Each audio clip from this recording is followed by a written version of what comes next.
the other thing I want them to understand is that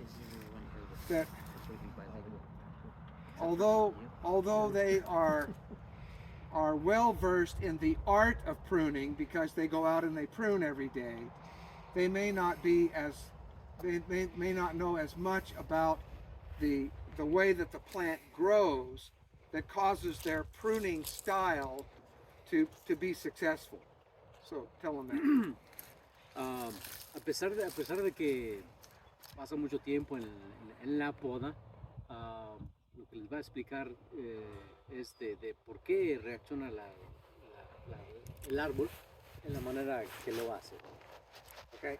All right. So let's start now with explaining to you one of the key elements of pistachios, and I say this because it is it is critical that you remember this about all the pruning that you do, and that is that pistachios are what we refer to as apical dominant. And they're different than apples. They're more like cherries in that, and they're they're very different from peach because pistachio does not branch readily or voluntarily. Pistachio, because when we say apical dominant, that means that this meristem, this vegetative bud, this is what we call a meristem. And the only reason we call it a meristem is because it has the capacity, just like stem cell tissue, to generate new tissue. And so a meristem then continues to create new tissue, and it's from that new tissue that you get shoot growth. Now in trees like almond and peach, the meristem does not have so much control over the growth habit of the tree that it suppresses the lateral buds. So as you can see here, we have lateral buds, and these are actually flower buds. These big ones, those big fat buds are flower buds. And we'll talk about that in a minute. And then we have these little la chica batons, and those are the shoot buds, the vegetative buds. So because pistachio is so apically dominant, then if you study like this branch right here, you see here's classic apical dominance. This shoot is now 1, 2, 3 years old. That's 3 años, okay? And over those 3 years, it only produced this one lateral shoot. So if you leave that untipped, then it just continues to grow at the very end of the shoot. And there will be an occasional lateral bud that does grow at the end of the growth. So here, see, this one is 1, 2, this is 3 years old also. And I can tell that there was fruit way back here. See these bud scars? That's where the fruit is. Okay, but my point is this, that because pistachio is so strongly dominant in its growth, it does not branch readily. And that's why we then wind up having to perform heading cuts on pistachios in order to force the lateral buds to grow. And in trees, there's 2 kinds of pruning cuts that we can make. One is a heading cut, and the other one is a thinning cut. A heading cut is one where you remove a portion of a branch. And by performing a heading cut and removing this terminal, you then take off the control center of the meristem, and then plant hormones accumulate on the lateral buds and cause those lateral buds to grow. So we make a heading cut in order to force growth where we want it. That's why you make lots of terminal cuts on pistachio.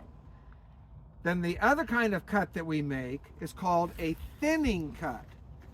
And a thinning cut is what I did here, where you come in and you remove an entire branch at the point of its origin.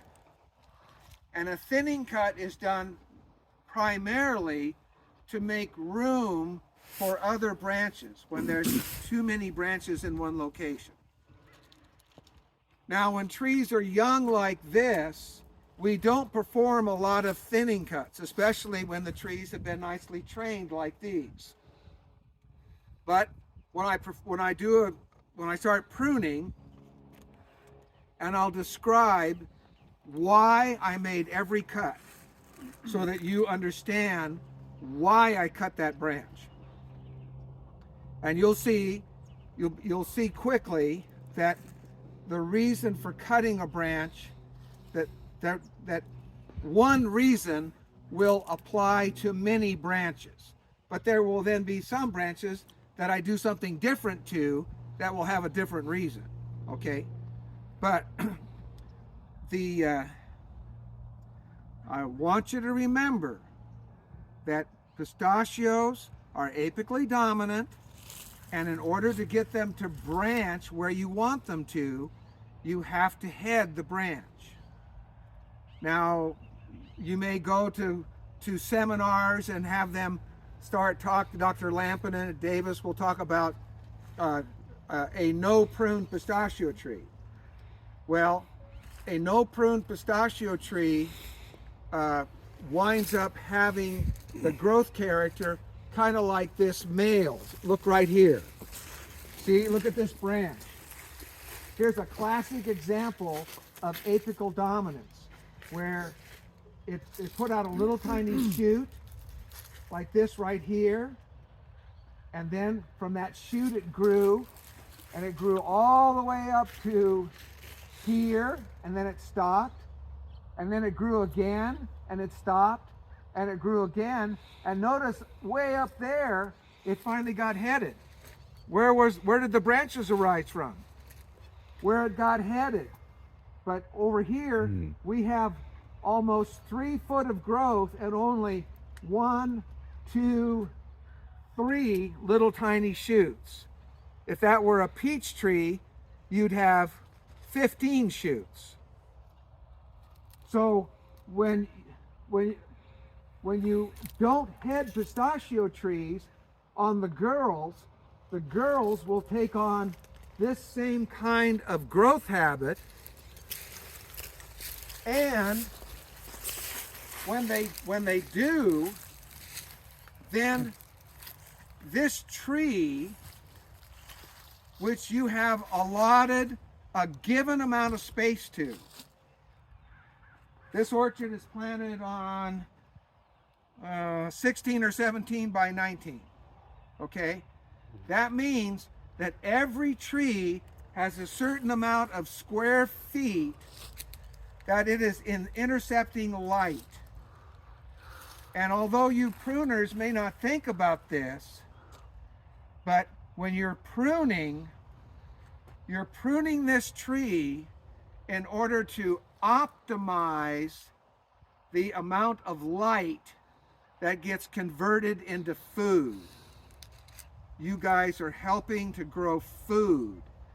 And so if you let the tree go unpruned, then because of the apical dominance, which means that the fruitwood keeps getting developed on the end of the shoot.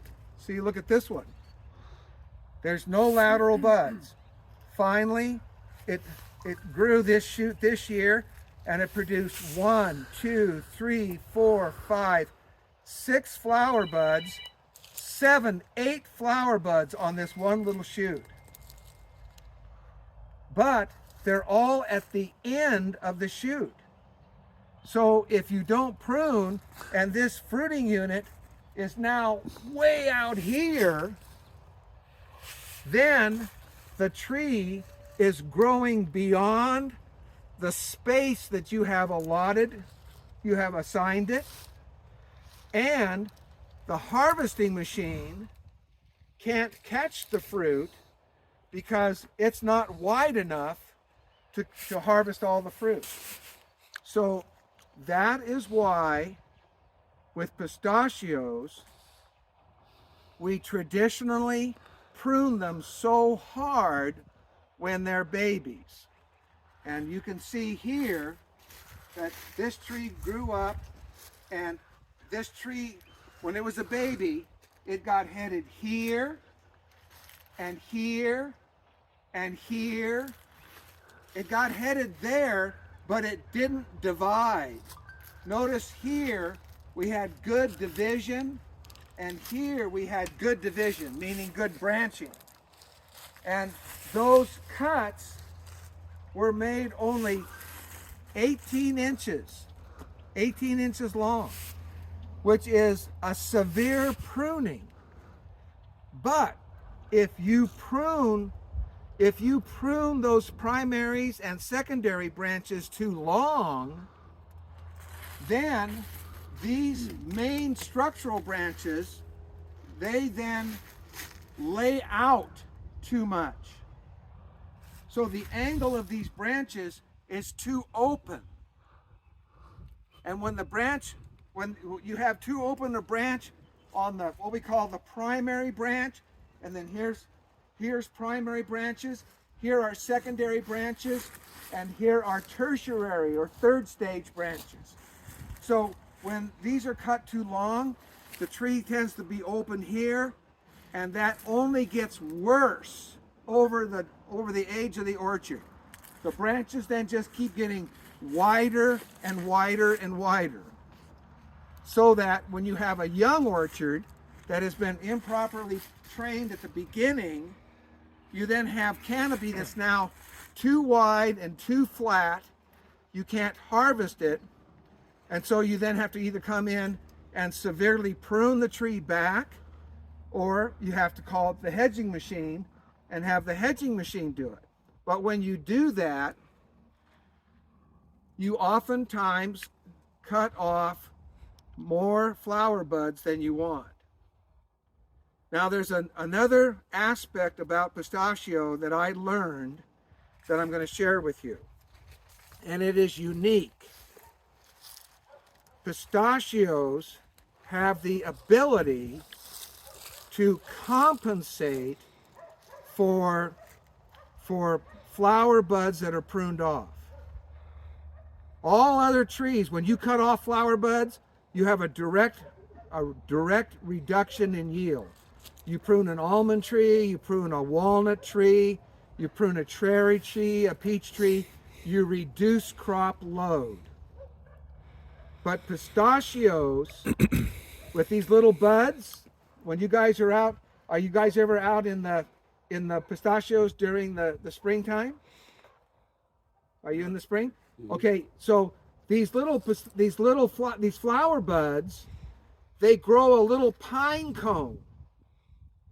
And in that little pine cone, there's 100 to 150 little tiny flowers.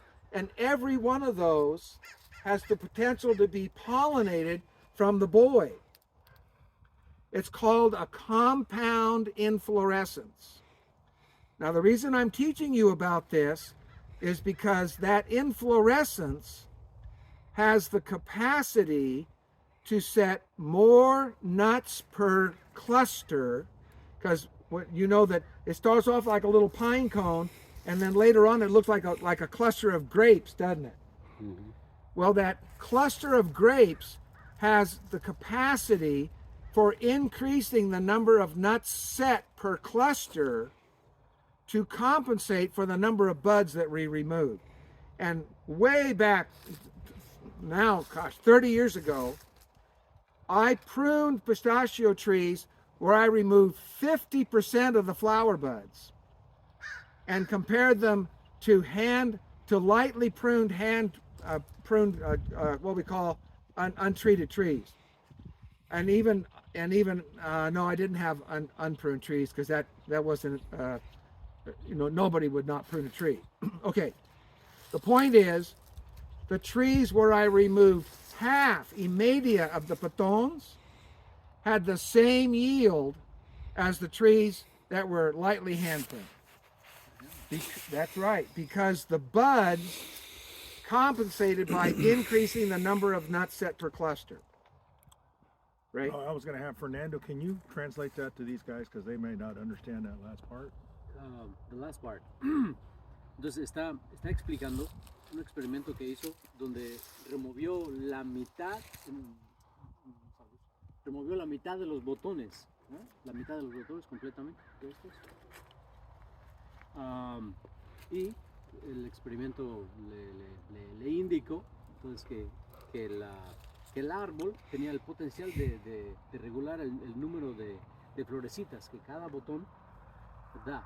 Entonces le quitó la mitad de los botones al árbol, pero sin embargo lo que dio el árbol fue similar a otro árbol donde No le quitó. Donde fue convencional, donde fue regular.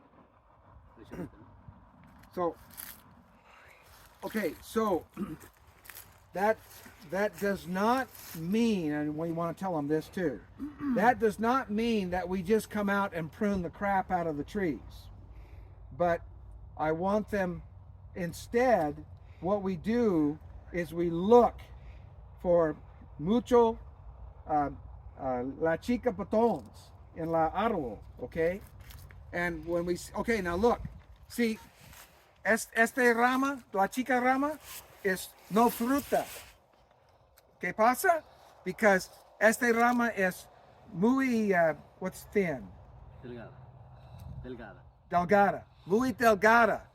And that means that there's no muy comida in la delgada. Okay? Now, look. Este rama is grande. Okay? El gordo. Okay? Mucho comida in la rama. So este rama está mucho fruta batons. Okay? So, look. Nada, no fruta. Un poquito fruta. No fruta. Un poquito fruta. And then gordo. See? Gordo, fruta.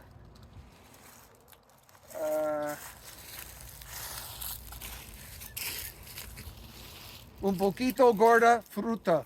So, I tell them that what I want them to do when they go to look at a tree is to look at how much fruit there appears to be on it. Because if a tree is badly shaped, then they could prune that tree a little harder than a tree that has little fruit, because the tree with lots of batons will make up for the heavier pruning. Explain that to them. Entonces, al trabajar el árbol, siempre hay que enfocarse y tener cuidado, ¿verdad?, de la cantidad de botones que tengan las ramas, especialmente esas más gorditas. O sea, que un árbol que desde un principio no se podó bien, que todavía tiene mala estructura, se puede podar un poquito más para ayudarle a encontrar esa estructura a la larga. O sea, que se puede podar un poquito más. Okay, so now we're going to prune the tree, and I'm going to tell you before I start what my objective is. I'm going to be pruning the tree and I want to do two things. Remember, I told you that the tree has been assigned a certain amount of space in the orchard. And so I have to confine this tree to that space in order to have the orchard remain efficient. If I let this tree grow into the next tree, then at some point, el sol, the light, will become minimal or no mucho. And so with no light, then flower buds won't form. Flower buds are formed in the presence of enough light. Now, another thing I want you to know, if that's true, then when you go and look on the inside of the tree, look at this. See? La chica, no fruta. Because it's too shady. Sí, hay mucha sombra en el centro para que se desarrollen los botones de la flor. And then I can also tell you that this little twig is 1, 2, 3, 4, 5, 6, 7 years old. 7 años. 7, 5, 7, 7. 7 años. Okay? So tell them it's growing just enough to survive. Solo está creciendo suficiente, ¿verdad? Para sobrevivir. Okay? No para producir. Pero es por la sombra, ¿ah? Sí, que no. So don't waste your time. Don't waste your time in here going, click, click, click, click, click. I said, no bueno. Leave it alone. Because it's making enough food to help the other branches. All right, so, and remember, tell them this, if there's enough light on one of those little la chica ramas, then it will produce fruta batons. Como vimos, ¿no? Si hay suficiente luz, sí va a producir suficiente energía para producir esos botones. Y si no, nada más. No mucho sol, then el 7 con no bambinos. Okay? All right. Now, so the point I'm going to make now is that when I prune the pistachio tree, because of the apical dominance, and the tree always wants to grow from the tip, and it keeps getting further and further out, I then am going to prune the tree back and up, because flata, árboles, no shaka. Okay? So la fruta and la you can't shake it. Okay? And if you can't shake it, then you might as well not grow it. Right? So I'm going to prune the tree. Tell them this, very important. I'm going to be pruning the tree back, and I'm going to encourage the tree to grow up so that I compresión el árbol. And by compressing the canopy of the tree, then I confine it to its space and I make it more readily harvestable. Lo que va a demostrar, la poda que va a demostrar ahorita es como reducir el largor de la rama para que no esté tan larga y al mismo tiempo asegurar de que del espacio que tiene este árbol que no se vaya de más y que se pueda sacudir. Okay, Bien. so now we have that portion of the science lesson that we've talked about. Now we're going to do the art form, okay? And you're going to watch me prune, and if you have questions about the cuts I make, and you tell them this, then I want you to tell Fernando so that we can talk about what your confusion or your concerns are. Entonces, ha explicado un poquito de la ciencia de la poda, pero va a demostrar lo que es el arte de la poda. Y cada corte él nos va a decir por qué lo está haciendo, pero si tiene pregunta o necesita clarificación, le preguntamos. Okay. Sí. All right. So, Bob, yes, sir. in pistachio, those small, the Little limbs, spurs. the spurs, or the limbs that are small, if you do a heading cut on them, will they differentiate and maybe for the second year then set flower buds? Okay, so when you say small, you're saying the ones that are small in girth. Yes. Okay. Yes. So you're talking about something like this here. Yeah. Okay. Yes. So this one being small, then what we'll do in this case is we will come back and we're going to head it back in order to remember. Now I said you're going to watch me. Tell them this. You're going to watch me prune the tree back and up. But I'm going to be looking at how much fruit there is on the tree, and I'm going to be thinking. I'm not gonna stand and look at the whole tree and go, oh, ay caramba, what do I do? No. Right, It's right. going to be one branch at a time. Right. One branch at a time. Okay.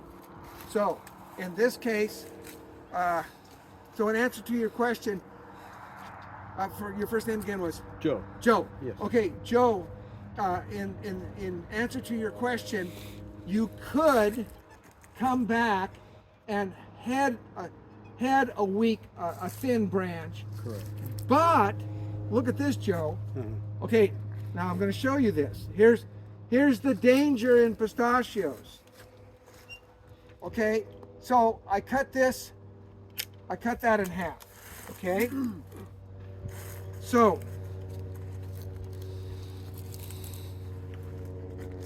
look at that. There's no batons, but this tip one, just la tipa. See? Right. No batons, no batons. Great. Okay, now that means that there's no little la chica ramas except from the tip, la tipa. Okay, now look at this. This was what I was going to leave on the tree to demonstrate for Joe. We were going to tip it with the idea that we're going to get lateral buds to grow. Are there any lateral batons there? Fernando, do you see any buds? No. See? No buds. No buds. None. Okay, when you do this, when you cut to a limb like this, you tip it, and there's no buds, it dies. Okay. It dies. And another thing that happens, here's another big mistake that the pruners do. They do this. They, on longer branches, so what I'm saying is, so when you tip a branch, you have to be sure that there's a vegetative bud. So can I tip here? Look, there's the vegetative bud way up there. Right. I got to tip it up there in order to make sure that grows. Or I have to look down here, but there's no vegetative buds there. So you have to always be looking for the vegetative buds. Here, watch this one. I gotta find one here. See it on the trees. I think what I'm Oh, okay, here. prune a tree and then see, hey, if it's done right or not, because Okay, we just, everyone's going to agree with whatever he does. okay, Oh, so I will.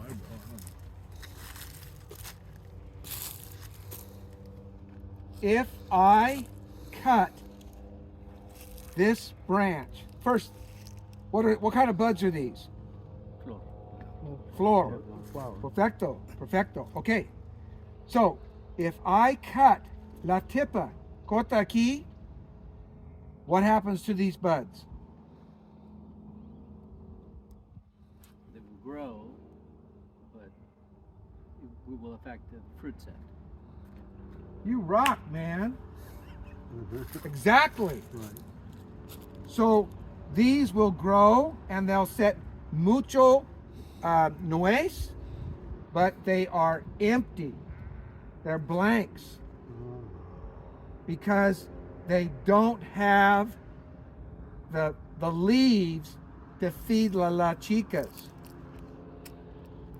So this is not as difficult a problem here, but when on real vigorous orchards that we may go to later, when you have a real long branch, la floral batons are at the base of the branch, and if you cut off all the vegetative buds, these produce fruit, but they're blank. And I have lots of farmers that say, "Oh, what's wrong? I must be boron deficient or blah, blah, blah." And I said, "No, you just have a shitty pruning job." Because I go and I show them that all the vegetative buds were cut off and all you have are clusters that are now largely blank.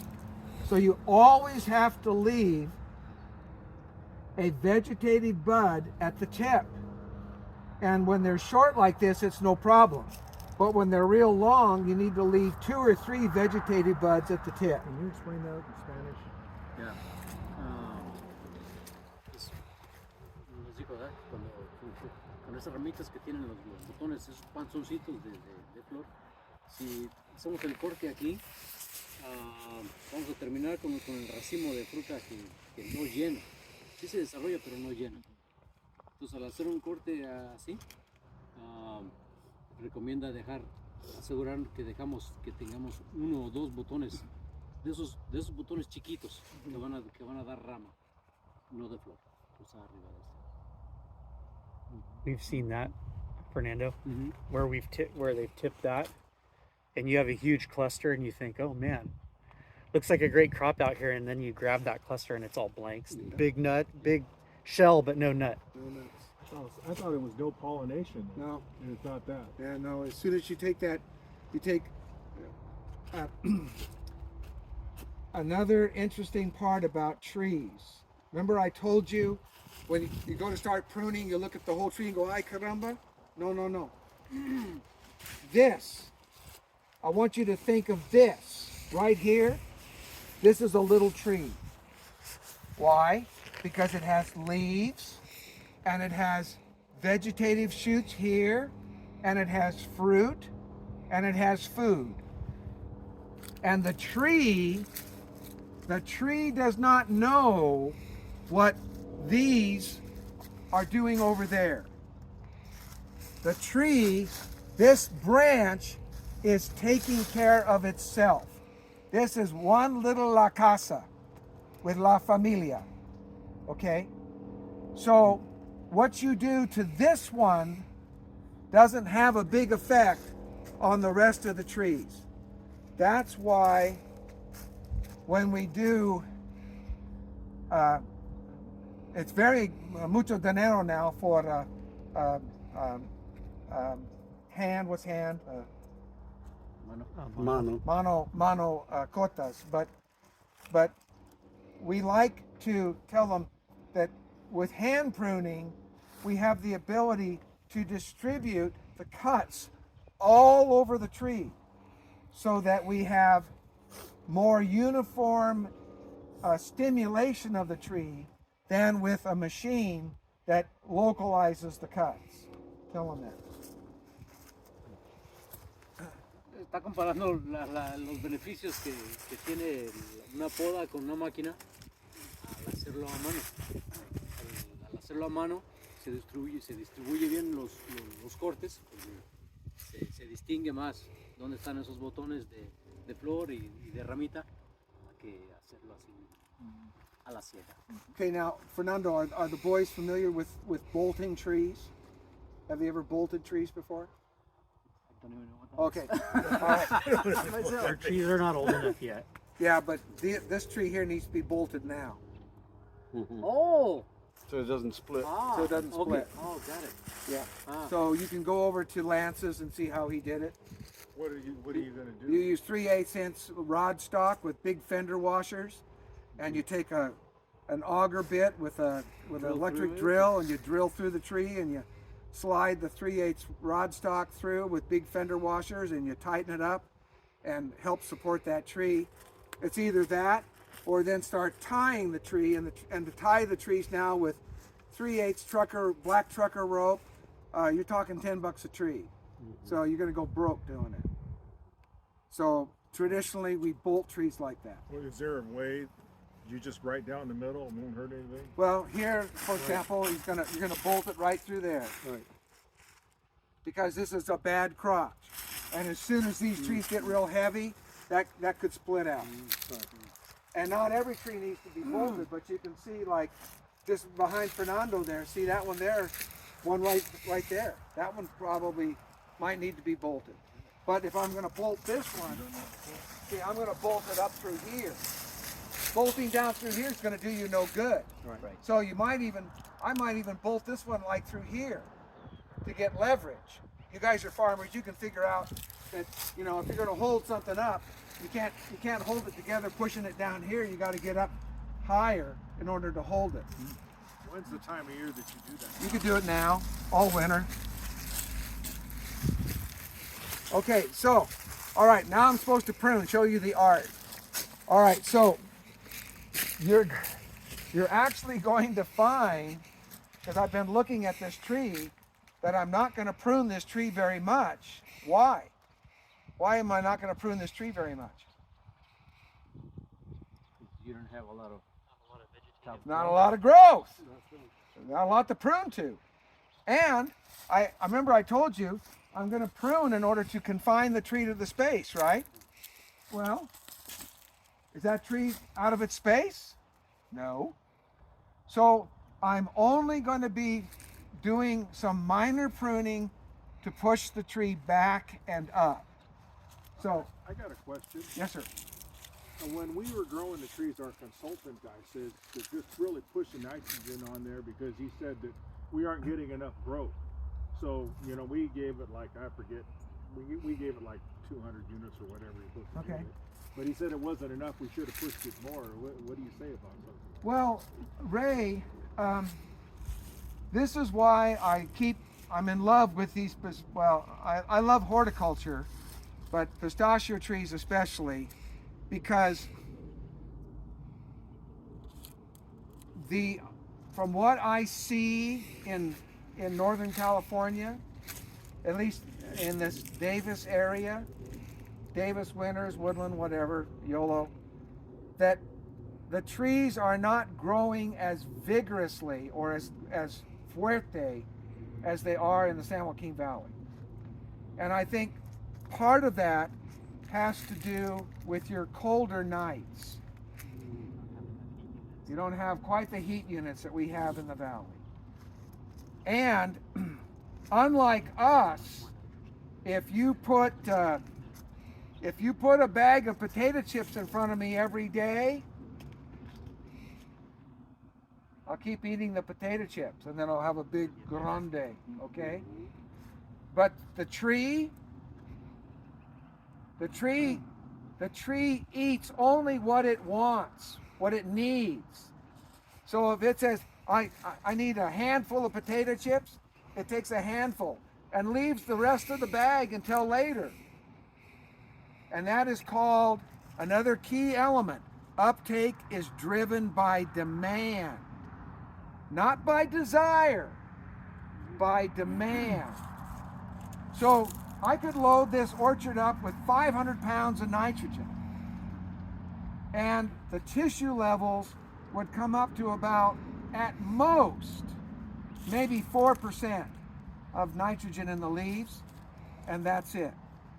And why do I know this? Because we've done that experiment about 5 times now, where we've looked at nitrogen rates and the effect on plant growth and crop quality. And we've done it in pistachios, we've done it in walnuts, we've done it in almonds, we've done it in peaches, We've done all these crops, and it comes back to what Dr. Weinbaum at UC Davis said years and years ago, and that is the uptake of nutrients is driven by demand.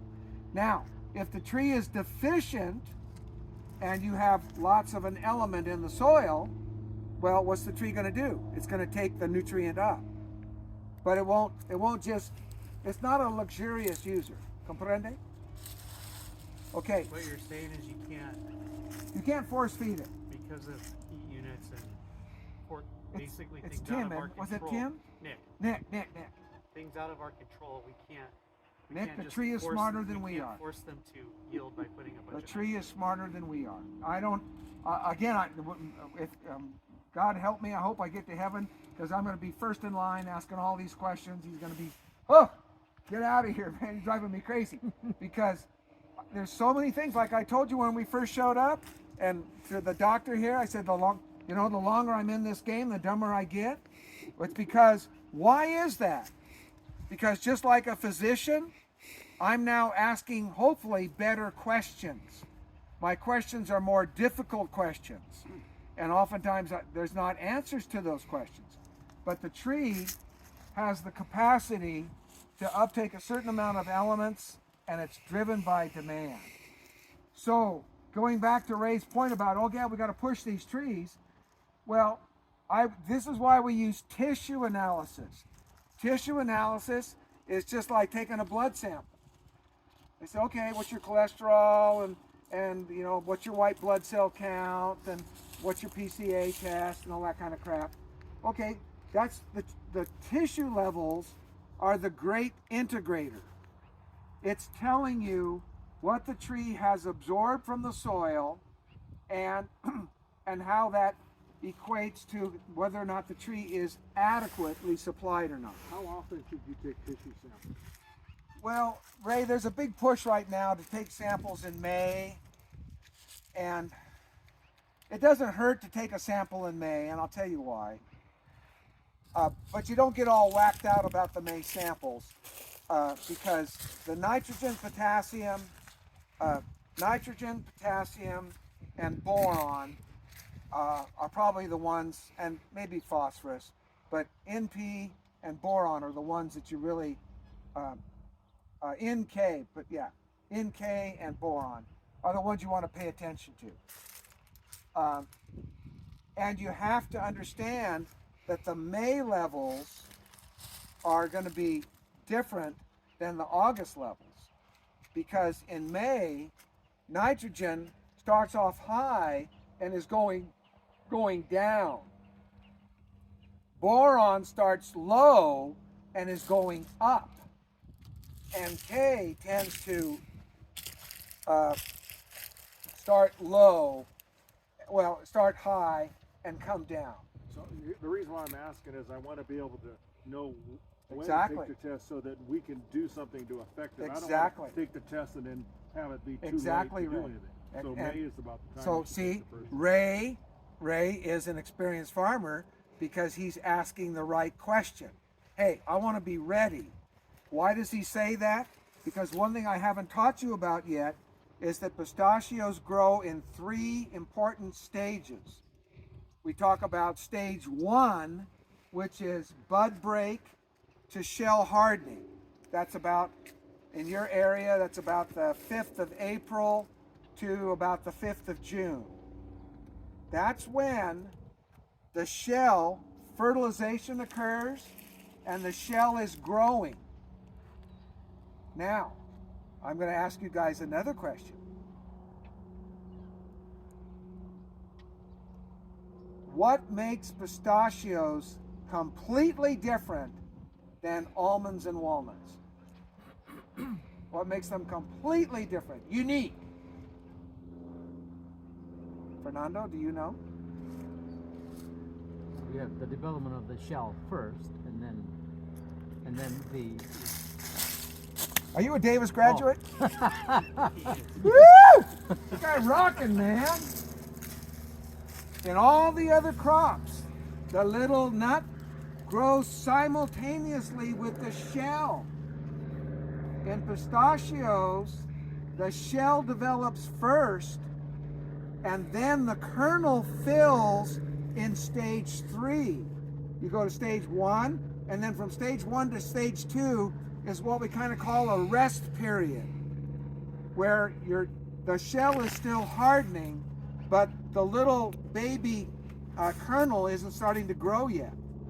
So Ray wants to know what's happening in May, because kernel filling in stage 3 is 90% of all the nutrients that are drawn out of the ground are being utilized in stage 3. So if Ray samples in May and finds out that his nitrogen or potassium levels are low, and he sees he's got a 5,000 pound crop, then he better start thinking about putting on more fertilizer, because he still has time to get it into the tree.